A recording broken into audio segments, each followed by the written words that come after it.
It is very Hello. nice to be with you this evening. Jack and I are so excited.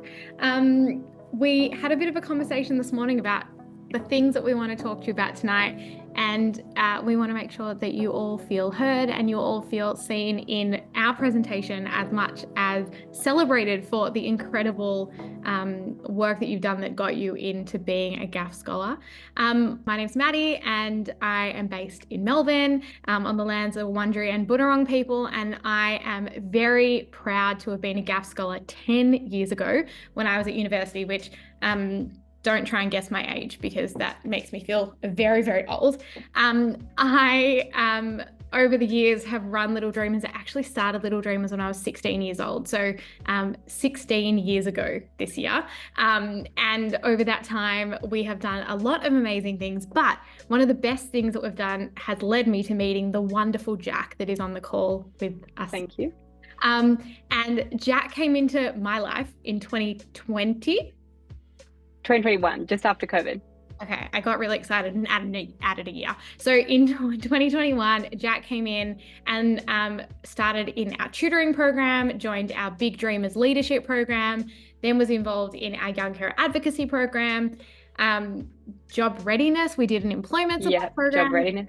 Jack was part of our mentoring program, and then eventually led to working at Little Dreamers, and now I just get to see Jack all the time, and it's really the joy of my life. Thanks. So I grew up as a young carer. Jack also grew up as a young carer. So maybe, Jack, you can tell everyone a little bit about your caring role and who you are, and then we can get into talking a little bit more around inspiration. Absolutely, yeah. So I'm Jacqueline, or Jack for short. And as Brad and Maddie said, I work at Little Dreamers as the Young Carer Voice lead. So in my role at Little Dreamers, I draw on my own personal experience growing up as a young carer. So I grew up caring for my twin brother and my older brother, who both have a range of physical and mental health conditions. And then I also cared for my mum when she was diagnosed with breast cancer in 2016, right up until she went into remission, just before COVID kind of started. So yeah, I was really lucky to have Maddie as my mentor when I was at Little Dreamers as a participant. And that really helped me in my final few years of high school going through VCE. And then I was fortunate enough to get a program called the Hanson Scholarship. So I am a scholar, unfortunately not a GAF scholar, but I do relate to the experience of starting at uni. I'm in second year now. I'm studying a Bachelor of Arts, majoring in Politics and International Studies, which is a very long name for a single major. It's not a double major, even though it sounds like it should be. And then I'm doing a diploma in Chinese, specializing, because you couldn't possibly major in a diploma, I don't know why, but specializing in Chinese studies. So I'm also on a scholarship, I'm also at uni, and then I get the privilege to work at Little Dreamers alongside Maddie.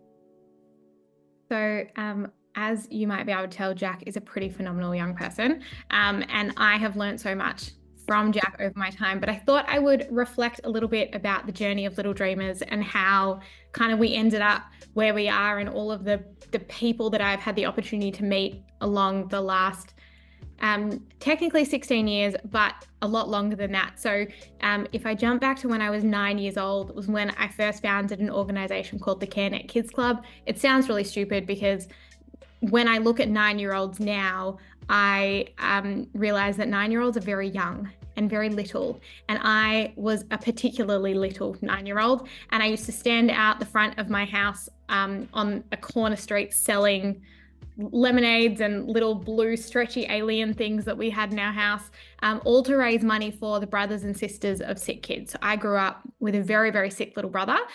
He had asthma, epilepsy, encephalitis, fibromyalgia, and adrenal insufficiency. And he was also allergic to dairy, egg, soy, lavender, kiwi fruits, walnuts, and wool.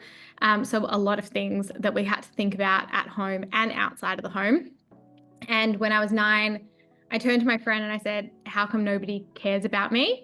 Which, when you're 9 years old, you're meant to be the center of your own universe and kind of think that everything revolves around you and that's how it should be. And for me, my life didn't really look like that. But my parents are probably the biggest inspiration that I have in my life. And they always taught me that if you don't agree with something, you have the power to change it, which obviously you've all ended up as GAF scholars. And so you've all done things in your life that separate you from others, and also where you haven't agreed with something or you've seen an injustice, you've taken the time, whether it's volunteering or leadership opportunities, to change that as well. So When I was 9, started an organization called the CareNet Kids Club, where we raised money for other community organizations that had sibling support programs. And then when I was 15 years old, my mum was diagnosed with breast cancer, very similar to Jack's mum.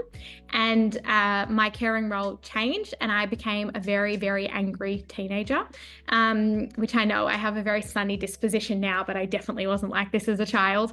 And when I couldn't really control what was going on in my family, I turned to anger and frustration, and I was very emotional. And at that point, I jumped onto Dr. Google, and I was trying to figure out exactly what was going on in my family, and found a research report for a group of people called young carers. And I had been caring in my family since I was 6 years old, and at no point had anyone ever called me a young carer or identified that I might be one. And at that point, I kind of looked to my parents and said, maybe we have the opportunity to turn this into some really good work here. And so in 2009, at the age of 16, founded and registered an organization called Little Dreamers. We exist to improve the quality of life of kids and young people, providing unpaid care. And we've been able to do that in lots of different ways. And for most of our 16 years, that included volunteering and voluntary of running of this organization. We started hiring staff in 2018.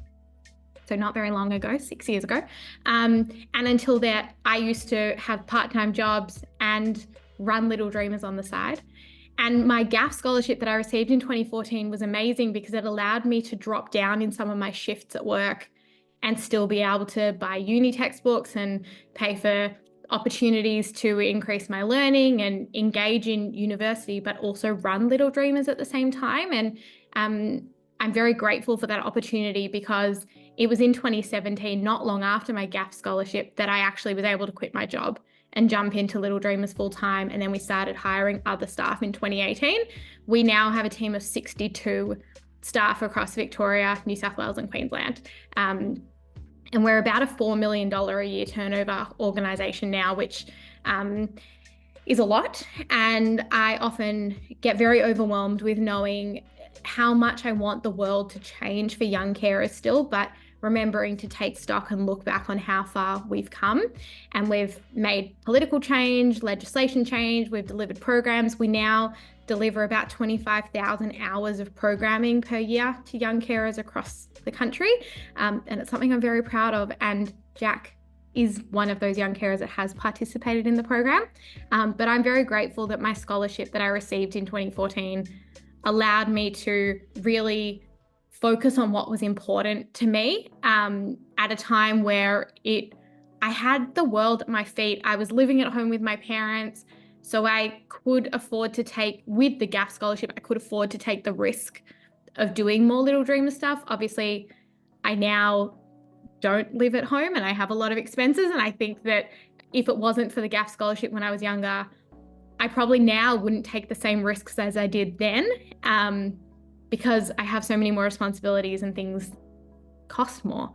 So a big thank you to the GAF team, oh my God, for supporting me at a time where it was very crucial to my leadership journey. But Jack, I guess I want to know from you, what has it been like being a scholar for you, and where has that inspiration come from for you to be where you are now? I think inspiration for me has been mostly from role models.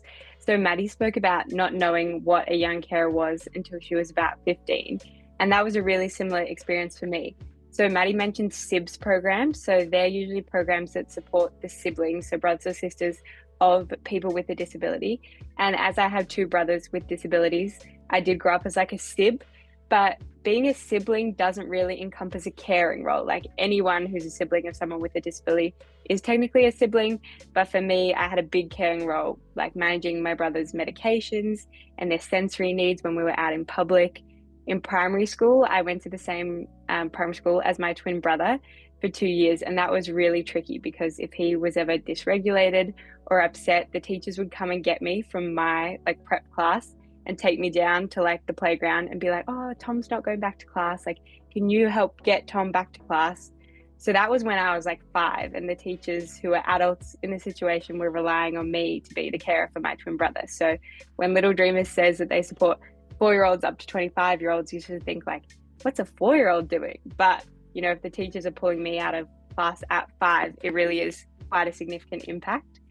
So the way I learned what a young carer was, it was kind of by accident. I got referred to Little Dreamers tutoring program, like Maddie mentioned, because in high school, I sort of missed a lot of school due to my caring role. If my brothers were in hospital or unwell, or if I was helping my mum during her cancer treatment, I'd go to bed really late, or I'd be staying overnight at the hospital and I wouldn't make it to class in time in the morning. So that meant that I really did fall a bit behind. And especially in maths, I don't know what everyone's studying. I'm studying politics and Chinese, so very artsy, not very mathsy. So I struggled with maths in high school. And it was also tricky learning Chinese at high school because I don't have anyone who speaks Chinese in my family. And where I grew up in Melbourne, there's a big Chinese population. So everyone's like speaking with their parents and their cousins. And I was like, I don't have anyone to practice with. So I was really lucky to have tutoring through Little Dreamers. And then I became involved in Big Dreamers, which is a personal development program for older young carers. So like older, like sort of, is it 12 to 17, Maddie? 14 to 18. 14 to 18. Wow. Good thing I'm not the programs manager.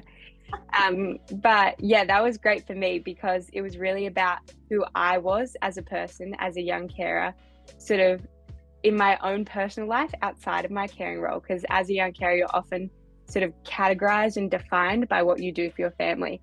And it never really occurred to me, or I hadn't had the headspace to think about what I wanted to do. So I was really lucky to have role models like Maddie, who taught me what a young carer was. Obviously, as Maddie said, she's so inspiring in her story of starting this organization and starting fundraising from 9 in year 3. I was not doing that. I was just hanging out at home. So that was really amazing for me. And that really led me to thinking about what I wanted in my future post high school. And I really sort of decided that I needed to take some time for myself and for my own goals outside of my caring role. So that's what inspired me to apply for my scholarship program that I currently have at the University of Melbourne, the Hanson Scholarship Program, which has been great. It's really given me the opportunity to focus on my studies and my own personal life. So I encourage you all to make the most of this time in the scholarship and really connect with each other. My favorite part of being on the scholarship program is that I live with 3 housemates who are on the same scholarship, sort of like a built-in social network when you first start uni, and it's all a bit daunting and new. So it's a great opportunity, and congratulations on all your exciting achievements.